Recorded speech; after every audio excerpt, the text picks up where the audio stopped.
लोक देवताओं को पंच पीर कहा जाता है।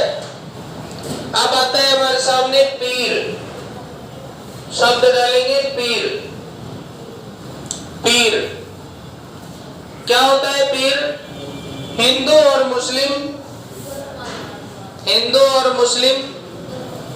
दोनों जिसे पूजते हैं, हिंदू और मुस्लिम दोनों जिसे पूजते हैं उन्हें पीर कहा जाता है।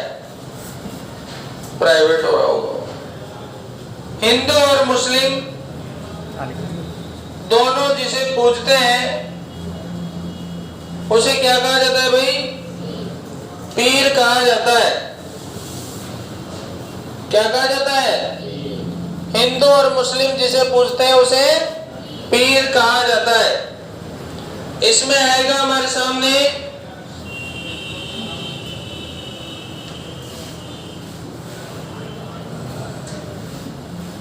पीरों के पीर, पीरों के पीर, पीरों के पीर, पीरों के पीर रामदेव जी को कहा जाता है। पीरों के पीर किसको कहा जाता है? रामदेव जी को कहा जाता है। सुन लो कितने शब्द आए अपने सामने? 4। सबसे पहला शब्द क्या आया? लोक देवता। जिन्होंने वीरतापूर्ण कार्य किए उन्हें क्या नाम दिया अपने? लोक देवता। दूसरा शब्द क्या आया? पंचपीर। मारवाड़ क्षेत्र के 5 प्रमुख लोक देवताओं को क्या नाम दिया? पंचपीर। तीसरा शब्द क्या आया? पीर। पीर मतलब जिन्हें हिंदू और मुस्लिम दोनों पूजते हैं। चौथा शब्द क्या आया? पीरों के पीर। क्या मतलब होता है? पीरों के पीर का मतलब रामदेव जी को कहा जाता है।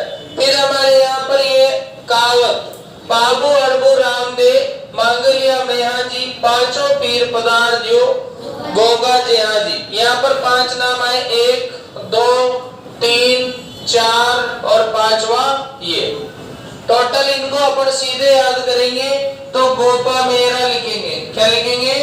गोपा मेरा। तो आप लिखो पंच पीरों की ट्रिक, पंच पीर याद करने की ट्रिक लिखो गोपा मेहरा। पंच पीरों के नाम गोपा मेहरा। नंबर 1 गोगा जी। नंबर 1 पे क्या है? गोगा जी। नंबर 2 गोगा जी के बाद नंबर 2 पे क्या आएगा? बाबू जी। नंबर 3 पे बताओ मेहा जी। नंबर 4 हड़बू जी। नंबर 4 पे क्या आएगा? नंबर 5 रामदेव जी। इस प्रकार से कुल कितने पंचपीर हुए हैं? 5 पंचपीर हुए हैं। देखो ये तो ट्रिक है, लेकिन अगर आपसे पूछे प्रथम पूज्य पंचपीर तो क्या आंसर लगाएंगे? बाबूजी। लिखो प्रथम पूज्य पंचपीर, प्रथम पूज्य पंचपीर, प्रथम पूज्य पंचपीर क्या लगाएंगे? बाबूजी। नोट लगाएंगे तेजा जी, तेजा जी, देव नारायण जी आदि। तेजा जी, देव नारायण जी आदि पंचपीर नहीं है। तेजा जी, देव नारायण जी आदि पंचपीर नहीं है। तेजा जी, देव नारायण जी आदि क्या नहीं है भैया? पंचपीर नहीं है। तो कितने शब्द क्लियर हो गए? पंचपीर क्लियर हो गए, पीर क्लियर हो गए, पीरों के पीर क्लियर हो गए और पंचपीरों के नाम हो गए। इनमें पहला नंबर किसका आएगा? बाबूजी का आएगा। फिर बाकी नंबर आप डाल देंगे अपने हिसाब से। ये नंबर डाल देना 1 2 3 4 5 है ना? ये हो गया। आते हम सबसे पहला नंबर लगाते हैं किसका? बाबूजी का। सबसे पहले बाबूजी के बारे में कुछ बातें सुनिए। देखिए बाबूजी हमारे प्रथम पूज्य पंचपीर हैं और इनको हम लक्ष्मण का क्या कहते हैं? लक्ष्मण का अवतार कहते हैं। इनको हम 3.5 पैरों वाले लोक देवता भी कहते हैं और इनको हम प्लेग रक्षक के नाम से भी जानते हैं। कौन सा रक्षक है भाई? प्लेग रक्षक। इन्हें हम ऊंटों के देवता भी कहते हैं। काय के देवता? ऊंटों के देवता। इन्हें हम थोरी जाति के उत्थानक भी कहते हैं। थोरी जाति के क्या कहते हैं? उत्थानक भी कहते हैं। देखिए, सबसे पहले बात यह आती है कि बाबूजी जो है इनके द्वारा एक प्रमुख कार्य किया गया था, वो कौन सा था? तो देखिए, मैंने कहा कि लोक देवता उन्हें कहते हैं जिन्होंने कोई ना कोई वीरतापूर्ण क्या किया है? कार्य किया है। तो ये कैसे वीरतापूर्ण कार्य से जुड़े? तो एक बार क्या हुआ कि इनकी बहन का नाम क्या है भाई? बताओ तो बाबूजी की। बाबूजी की बहन का नाम आपको इसमें नहीं मिलेगा, ठीक है? क्या नाम है? पैमल। बहन का नाम पैमल। पत्नी का नाम किसका है ये बताओ पहले। तेजा जी की पत्नी है। और इनकी क्या बता रहे हो तुम? काई में पढ़ ली तुमने? आगे देखते हैं। पहले यह देखो, बाबूजी यहां पर देखो, ये देवल चारणी नामक एक क्या थी? महिला। कौन थी भाई? देवल चारणी। ये देवल चारणी जो है एक महिला, बाबूजी जो है इसको वचन दे रखा था गोरक्षा का। कौन सा वचन था? गोरक्षा का। तो एक लफड़ा हुआ था कि यहाँ पर, अभी आवाज बंद कर दो, तो आवाज क्यों चला रहे हो इसमें? आवाज तो बंद रखो। तो यहाँ पर लफड़ा यह हुआ था कि जिंदराव कीची नाम के एक व्यक्ति थे। कहाँ के? जिंदराव। जिंदराव कहाँ के थे भाई? जिंदराव कहाँ के थे? जायद डिडवाना के थे। जिंदराव कीची। तो जिंदराव कीची ने किसकी गाय चुराई थी? देवल चारणी की। उस टाइम पर बाबूजी जो है सूरजमल सोडा की पुत्री, क्या नाम है? फूलंदे, उससे क्या ले रहे थे? पैरे खा रहे थे। उन पैरों से जाकर के इन्होंने देवल चारणी की क्या छुड़ाई? गाय छुड़ाई। अब देवल चारणी की जो गाय छुड़ाई, उस समय भी एक घटना हुई। घटना ये हुई कि देवल चारणी सुगन चिड़ी का नाम सुना है क्या आपने? राजस्थान में सुगन चिड़ी का अवतार कहा जाता है आवड़ माता को। कौन सी माता को? आवड़ माता को। जो मैं पॉइंट बोलूं आप ऊपर लिख लिया करो एक्स्ट्रा में। सुगन चिड़ी का अवतार किसको कहा जाता है? आवड़ माता को। तो यहाँ पर जो है देवल चारणी जो है सुगन चिड़ी का रूप धारण करके और कहाँ चली जाती है? अमरकोट। अब जब अमरकोट चली जाती है तो अमरकोट में जो यहाँ पर इनका घोड़ा, बाबूजी का घोड़ा, जिसका नाम क्या? घोड़ी है, घोड़ी, उसका नाम क्या है? केसर कालमी। ये सुगन चिड़ी इस केसर कालमी घोड़ी के आसपास घूमने लग जाती है और घोड़ी इससे हिनहिनाने लग जाती है। घोड़ा घोड़ी क्या करते हैं? हिनहिनाते हैं। तो घोड़ी क्या करने लग जाती है? हिनहिनाने लग जाती है। और बाबूजी इस बात को समझ जाते हैं कि यहाँ पर कोई ना कोई और मेरी प्रतीक्षा कर रहा है। बाबूजी का वार्तालाप होता है किससे? देवल चारणी से। और वार्तालाप के तुरंत बाद ही बाबूजी 3.5 पैरों को त्याग देते हैं, मतलब लेने के बाद छोड़ देते हैं और आगे ये निकल जाते हैं क्या बचाने? गायों को बचाने। तो इस प्रकार से बाबूजी ने युद्ध लड़ा जिंदराव कीची से। और उनका सहयोग किसने किया? चांदा और डामा ने। और चांदा और डामा कौन थे? भीम। ये चांदा और डामा को डेमा भी आ जाता है। चांदा, डेमा और एक और व्यक्ति थे इनके साथ, हरमल। कौन थे? हरमल। चांदा, डेमा और तीसरे व्यक्ति कौन थे? हरमल। इन्होंने बाबूजी का क्या किया भाई? सहयोग किया। इस प्रकार से बाबूजी जो है गौरक्षा के लिए जाने गए। इन बाबूजी ने अपने जीवन में सामाजिक कार्य भी बहुत किए। सबसे बड़ा सामाजिक कार्य यह था कि गुजरात में एक थोरी जाति निवास करती थी। कौन सी जाति? थोरी जाति। तो गुजरात में थोड़ी जाति के लोगों को अछूत मानते थे लोग और इनके बर्तनों के हाथ नहीं लगाते थे। कौन सी जाति के? हमारे भारत में छुआछूत जैसी प्रथा है वो बहुत भयंकर थी, है ना।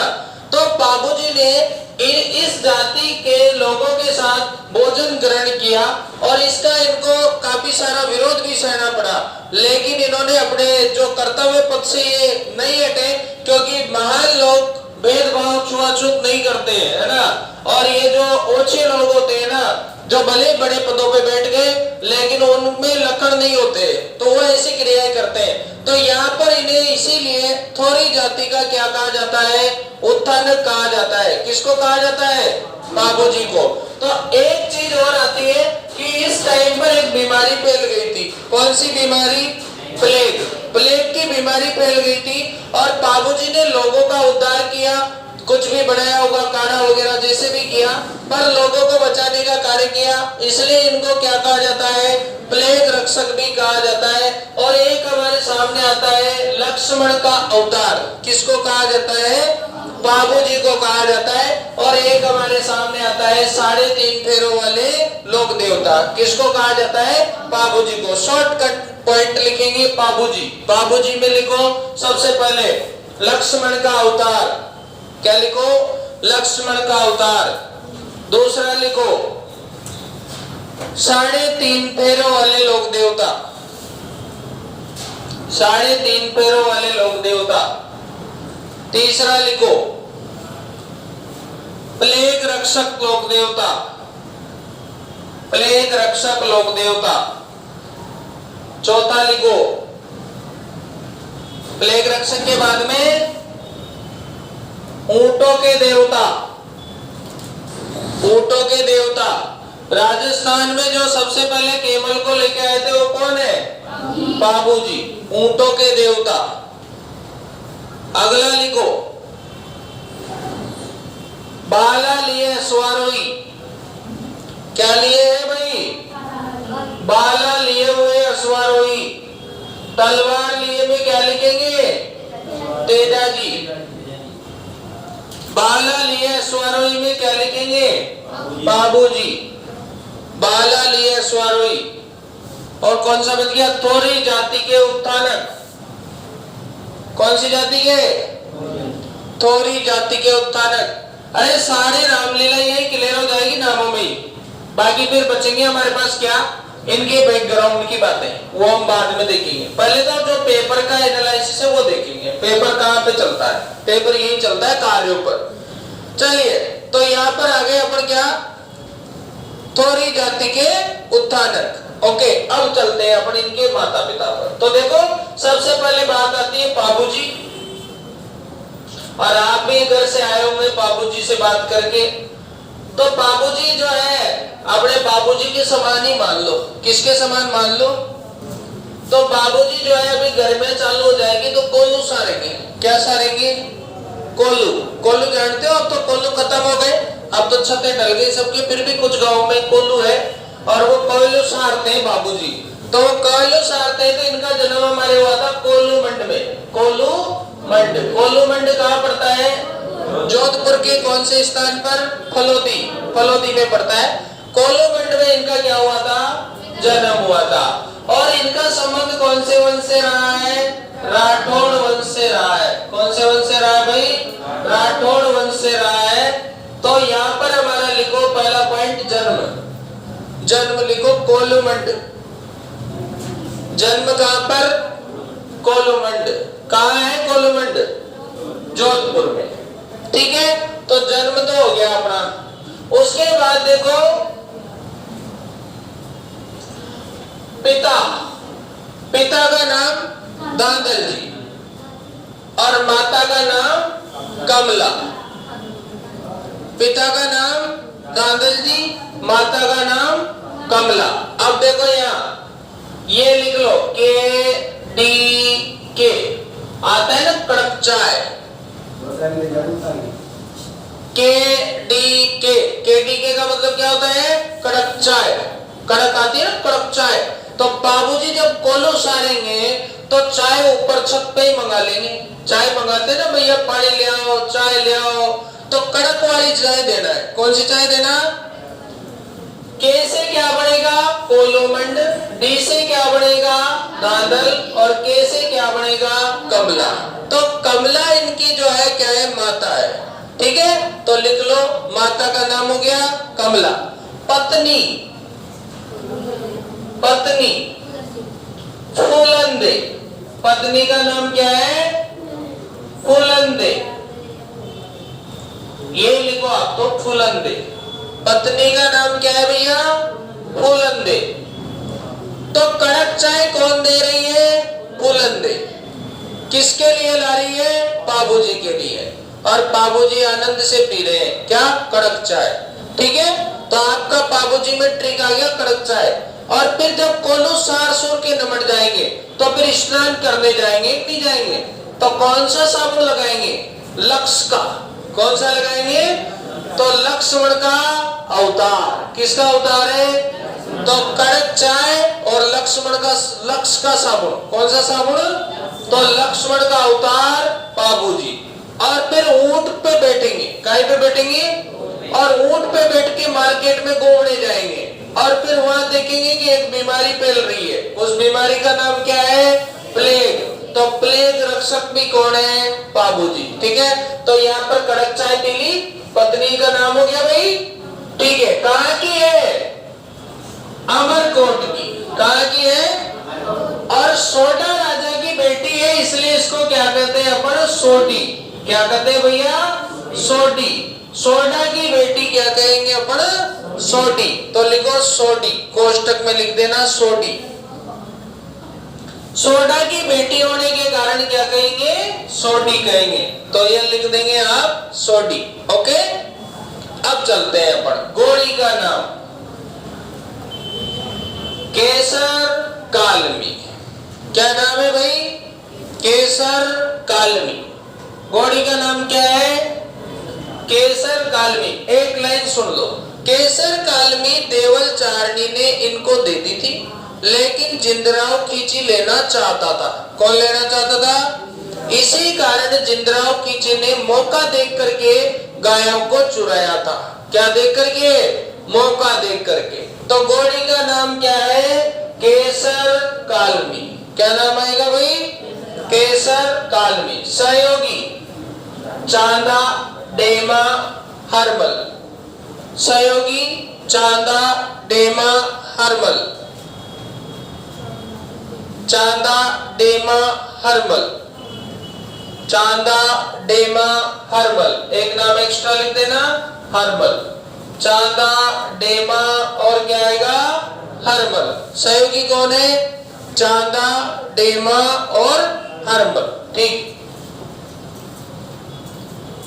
तो ये लो यहाँ पर जो है, यहाँ 3 फेरे लिखे हैं, पर 3 से ज्यादा हो गए इसलिए अपन ने 3.5 लिखे हैं। और देचू गांव में जिंदराव खींची से युद्ध लड़े और उसके बाद में मारे गए, वीर गति को प्राप्त हुए। इनके बाबूजी के बड़े भाई का नाम क्या था? बूढ़ो जी। क्या नाम था भाई? बूढ़ो जी। और यहाँ पर जो है बाबूजी के भतीजे का नाम क्या था? बताओ, बाबूजी के भतीजे का नाम। अभी आपका आगे क्लियर होगा, अभी यहाँ रोकते हैं। लक्ष्मण का अवतार पढ़ चुके हैं, ऊंटों के देवता पढ़ चुके हैं। अब ये रेबारी कौन होते हैं? बताओ, रेबारी कौन होते हैं? ऊंटों को पालने वाली जाति, उसको क्या बोलते हैं? रेबारी बोलते हैं। और ऊंट के बच्चे को टोल्डी क्या बोलते हैं? टोल्डी। अब आपको कल की क्लास में बताना है कि ऊंट का बड़ा बच्चा क्या कहलाता है। ऊंट का बच्चा तो टोल्डी है, पर ऊंट का थोड़ा बड़ा बच्चा होता है, उसको क्या कहते हैं? ये बात हम कल करेंगे। आगे चलते हैं, तो लिखो इसमें उपनाम में जोड़ लो इसको। उपनाम में लिखो रेबारियों के आराध्य, ताकि वही खत्म हो जाए मामला। रेबारियों के आराध्य कौन है भाई? बाबूजी। रेबारियों के आराध्य कौन है? बाबूजी।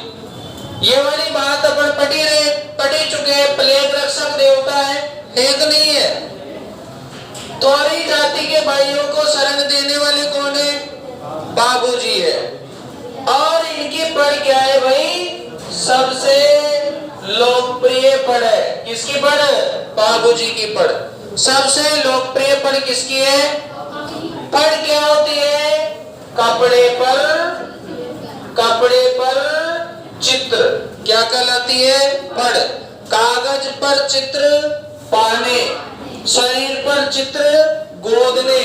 शरीर पर चित्र होते हैं ना, गोदना बोलते हैं। कागज पर चित्र होते हैं, पाना बोलते हैं। दीवार पर चित्र भित्ति चित्र, दीवार पर चित्र तो भित्ति चित्र। चट्टान पर चित्र तो शैल चित्र, चट्टान पर चित्र तो शैल चित्र, और दीवार पर चित्र तो भित्ति चित्र, और आंगन में चित्र तो मांडना। आंगन में चित्र हो तो क्या कहेंगे? मांडना कहेंगे। आंगन में बनाते ना अपन, उसको क्या कहते हैं? मांडना कहते हैं। तो एक बार फिर से बोल दो। कपड़े पर चित्र पढ़, कागज पर चित्र पाना, दीवार पर चित्र भित्ति चित्र, चट्टान पर चित्र शैल चित्र, और आंगन में चित्र मांडना, और शरीर पर चित्र गोदना। ये हमारी राजस्थान की लोक कलाएं हैं। क्या है ये? लोक कलाएं। पढ़ कला भी क्या है? लोक कला। पाना कला भी क्या है? लोक कला। भित्ति चित्र भी क्या है? लोक कला। ये आजकल हम शैल चित्र का उदाहरण अपन देखते हैं ना, वो बोर्ड लगा रहता है, कहीं नेता उद्घाटन करते हैं, उसमें नाम लिखते हैं श्री फलाना के द्वारा इसका उद्घाटन किया है। वो चित्र नहीं होता है, वो उसमें होता है नामकरण। पंपलेट बना के लगाते हैं ना, उसको क्या बोलते हैं बताओ? चित्र थोड़ी बनाया, उसमें तो नाम लिखा है। टेम्पलेट टाइप का होता है ना वो। आपने दीनदयाल पार्क में लगाया सामने नेम प्लेट, उसको टक्कर देखो कौन सी प्लेट होती है ना? तो देखो पढ़ क्या होता है? कपड़े पर चित्र होता है। और भील जाति के बोपे, कौन सी जाति के? बोपा क्या होता है? बोपा पुजारी होता है। तो बोपे रावण हत्या यंत्र का प्रयोग करते हैं। आधे कटे नारियल का जो यंत्र होता है वो कौन सा यंत्र होता है? रावण हत्या। और इसको अपन अपनी देसी भाषा में क्या बोलते हैं? राउटा। क्या बोलते हैं? राउटा। रावण हत्या यंत्र जो है इसके द्वारा, और राजस्थान का अगर ये सबसे फेमस यंत्र है तो वो कौन सा है? रावण हत्या यंत्र है। और सबसे प्रसिद्ध लोक देवता है तो कौन से है? तेजाजी है। कौन से है भाई? तेजाजी। बाबूजी तो प्रथम पंचवीर है। क्या है? प्रथम पंचवीर। चलो, तो ये पढ़ की बात हो गई। आगे क्या है देखो। बाबूजी के गीत जो है उन्हें क्या कहा जाता है? पावड़े। क्या कहा जाता है? और इसमें अलग यंत्र का यूज होता है। वो यंत्र होता है माट। कौन सा यंत्र होता है? माट। उसके बाद में बाबूजी जो है यहाँ पर इनके जो नृत्य किया जाता है उसको कहते हैं साकल नृत्य। कौन सा नृत्य? साकल नृत्य। साकल नृत्य यहाँ पर किया जाता है। उसके बाद में यहाँ पर जो है, ये तो बच्चे का नाम हो ही गया है ना, बाकी हमने पढ़ी ली है सारी बातें। तो ये बातें हैं। और ये छुआछूत का विरोध भी किया इन्होंने। किसने? बाबूजी ने। और इनका मंदिर कहाँ पर है? कोलूमंड में है। तो चलो कुछ पॉइंट नोट करते हैं। तो लिखो मंदिर। बाबूजी का जो मंदिर है वो कोलूमंड में है। मंदिर कहाँ पर है भाई? कोलूमंड। कोलूमंड कहाँ पड़ता है? जोधपुर में पड़ता है। मेला लिखो। मेला चैत्र बताओ। अमावस को। मेला कब लगता है? चैत्र अमावस को। मेला कब लगता है? चैत्र अमावस को लगता है। अगला पॉइंट लिखो देचू गांव। पॉइंट लिखो देचू गांव। डेचू गांव। कौन से गांव की बात आ रही है? डेचू। इसमें लिखो आप, यहां बाबूजी ने युद्ध लड़ा और जिंदराव खींची से, बताओ, वीर जिंदराव खींची से लड़ते हुए वीर गति को प्राप्त हुए।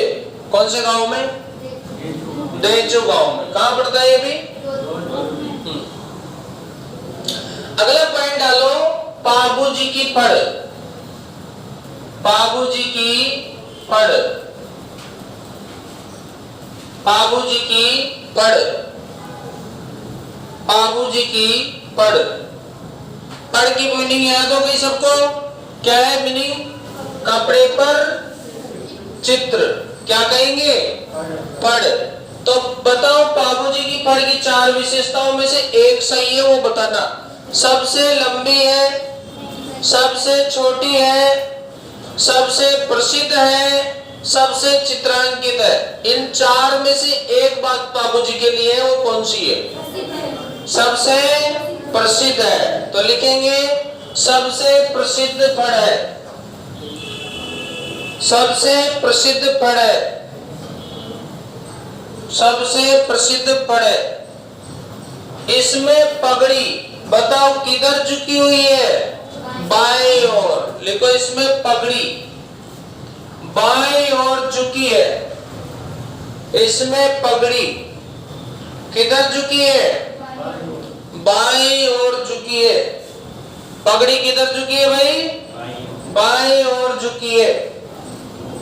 ठीक है, फड़ में पगड़ी का प्रश्न आ जाए तो किधर झुकी है? बाएं ओर झुकी है। ठीक है, अगला पॉइंट चलो, बाबूजी के गीत। बाबूजी के गीत, क्या नाम आया था? पावड़े। क्या नाम आया था? पावड़े। बाबूजी के गीतों को क्या नाम दिया था? पावड़े। बाबूजी के गीतों को नाम दिया था भैया पावड़े। पावड़े, पावड़े क्या होते हैं? बाबूजी के गीत जो इनकी वीरता में गाए जाते हैं, पावड़े। और इसको कौन से यंत्र से? नहीं, माट यंत्र से। कौन सा यंत्र होता है भाई? माट यंत्र। कौन सा यंत्र होता है? माट यंत्र। बाबूजी के फड़ में आता है रावणत्ता, तो फड़ में लिख लो यंत्र रावणत्ता। फड़ में कौन सा यंत्र आएगा? फड़ में आएगा रावणत्ता। कौन सा आएगा? रावण हत्ता। ये कहीं में आएगा? फड़ में आएगा। ये माट यंत्र किसमें आएगा? गीतों में आएगा। गीत क्या होते हैं? पावड़े होते हैं। गीत क्या होते हैं? पावड़े होते हैं। गीतों को क्या कहा जाता है? पावड़े कहा जाता है। कर लोगे आराम से? चलिए आगे चलते हैं अपन। तो यहाँ कंफ्यूज होते हैं बहुत बच्चे कि बाला लिया स्वर का जब भी प्रश्न आता है तो तेजा जी की ओर ध्यान जाता है। कहा जाता है? तेजा जी में आपको तलवार लिए हुए याद आएगा। क्या याद आएगा? तलवार लिए हुए अश्वारोही। यहाँ पर बाला लिए हुए प्रश्न आए तो हमारा ध्यान कहाँ जाना चाहिए? बाबूजी की ओर जाना चाहिए। कहाँ जाना चाहिए भाई? बाबूजी की ओर। ठीक, उसके बाद में ये हो ही गया, ऊंटों का हो ही गया। और बीमार होने पर किसकी पूजा करेंगे?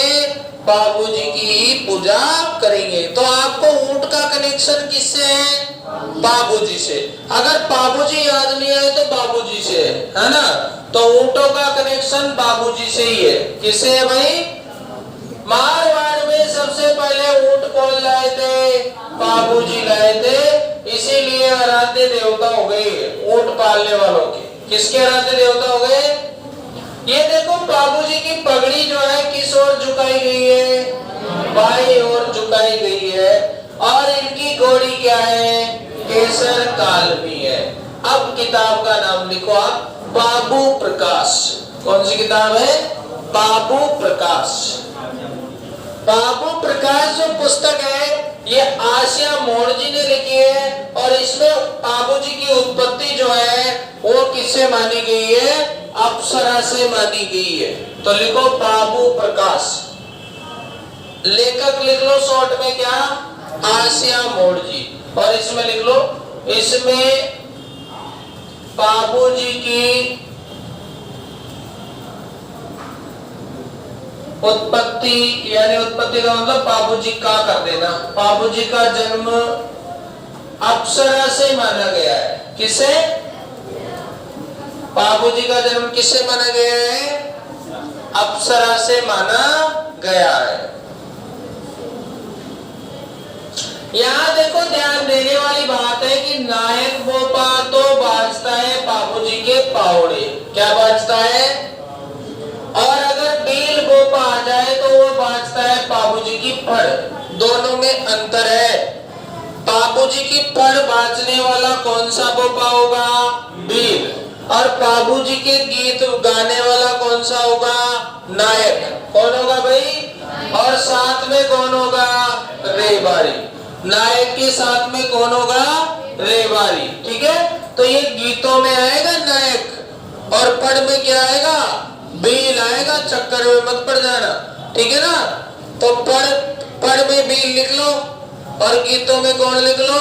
नायक लिख लो। गीतों में कौन लिख लो? नायक। पढ़ के नीचे जैसे बनाया था ना तुमने, वहीं पे लिख लो आप। पढ़ में बील बाजता है और गीतों में कौन आएगा? नायक आएगा। साथ में रेवाड़ी भी आ सकता है ना। तो देवल चारणी का नाम याद हो गया। फिर भी याद नहीं हो तो आपके हाथ में हम देंगे पीडीएफ। क्या देंगे? पीडीएफ। क्या देंगे? पीडीएफ। अरे पीडीएफ होता है ना, पी फॉर बाबूजी। ओहो, पीडीएफ देंगे। D for Deval Charani. D for क्या है? देवल चारणी। बहुत बच्चों के ऐसे हो जाता है, लाचा गुजरी, देवल चारणी, पछता है पिक्चर। तो अपने को यहाँ पर पीडीएफ याद कर लेना। पी से बाबूजी और डी से देवल चारणी। क्या हो जाएगा भाई? यहाँ पर देखो अगला पॉइंट लिखो, बाबू धनीरी याचना। लिखो बाबू धनीरी याचना। बाबू धनीरी याचना। कौन सी याचना? बाबू धनीरी याचना। तो बाबू धनीरी याचना कौन करते हैं भाई? तोरी जाति के लोग। लिखो बाबू धनीरी याचना कौन करते हैं? तोरी जाति के लोग। कौन सी जाति के लोग? और इस याचना में ये लोग एक यंत्र भी बजाते हैं। उस यंत्र का नाम होता है सारंगी। कौन सा यंत्र होता है? सारंगी। बाबू धनीरी याचना में बजाने वाला यंत्र कौन सा होता है? सारंगी। तो यहाँ पर हमारे सामने क्या आ गई? बाबू धनीरी याचना आ गई। देखिए फल के बारे में आपने सुना ना, सबसे क्या है? लोकप्रिय है। और यहाँ पर आपको ये तोरी हो रही है नहीं, डायरेक्ट कौन से बोपे याद रखना है? डायरेक्ट कौन से बोपे याद रखना है? बील। कौन से बोपे? बील। और यहाँ पर कोल्लू में जो है चैत्र की कब लगता है मेला? अमावस को लगता है। और यहाँ पर लास्ट में आ जाओ, लिखो बाबूजी के भतीजे। बाबूजी के भतीजे कौन थे भाई बताओ? बाबूजी के भतीजे कौन थे?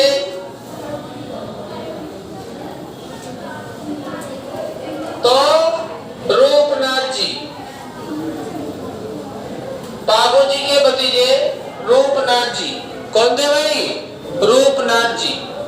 इनको जरड़ा जी भी कहते हैं। जरड़ा। इनको रूपनाथ जी को क्या कहते हैं? जरड़ा जी भी कहते हैं। और हिमाचल प्रदेश में क्या कहते हैं? बालकनाथ कहते हैं। तो लिखो हिमाचल में बालकनाथ कहते हैं।